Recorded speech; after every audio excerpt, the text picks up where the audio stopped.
krisis ekonomi global yang sangat mengkhawatirkan ini bisa menuju Indonesia emas. Itu yang saya maksud. Kenapa sampai saya ngangkat ini dan tidak lagi pakai isu ini untuk itu, tapi kan ada pintu masuknya. Saya terus terang mengapresiasi Ya. Ferdinand ya. Ya, oke, Kak Herman.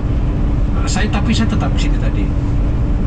Oke, dia tidak mau diperintah-perintah oleh orang, oke lah, oke kan, wajar lah. Saya juga kalau ditekan-tekan kayak gitu, kok norak amat kira-kira gitu ya.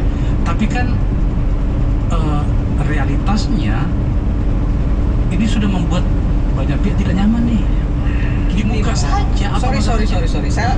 Anda juga menurut saya salah. Banyak pihak yang mana? Kalau menurut saya nggak banyak pihak, hanya 1-2 pihak. Apapun, jangan jumlah. Begini, Pak. Jangan jumlah, tapi apapun namanya ada yang telah mulai Iya melakukan boleh, itu. mereka punya hak. Oke.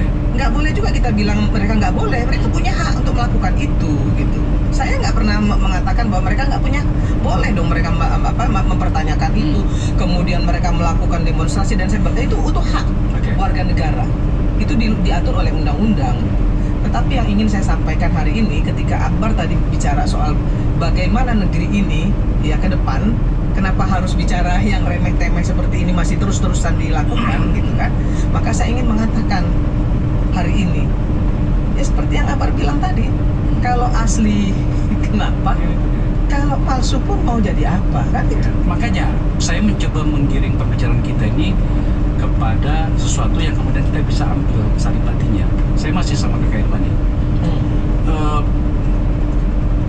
Confidence is not a mindset, it's an achievement. In the GMC Sierra HD AT4X. Masih sama Kak Irman nih.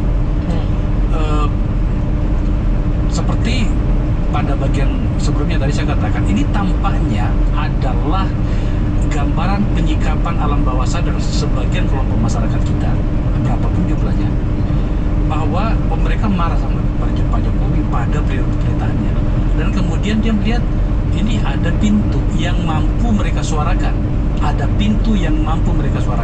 Kalau pintu-pintu lain yang sifatnya agak rumit, katakanlah misalnya menggugat mekanisme pembiayaan IKN, kan sudah ada juga yang menyuarakannya. Nah, pada level tertentu ini ada pintu yang tampaknya itu bisa dibawa ke alam bawah sadar masyarakat, bahwa ada orang yang pernah kita berikan kewenangan dan kepercayaan ternyata seperti ini. Itu yang saya maksud. Oh, ini ternyata mungkin gambaran dari kemarahan itu. Soal apakah relevan atau tidak, ini dikerjakan. Kalau begitu seperti apa Kak Germa? Ya menurut saya kalau kita bicara rakyat ya, rakyat Indonesia ini kan hampir 300 juta. Kalau misalnya yang mempertanyakan itu hanya 1-2%, menurut saya relevan nggak sih untuk diperdebatkan?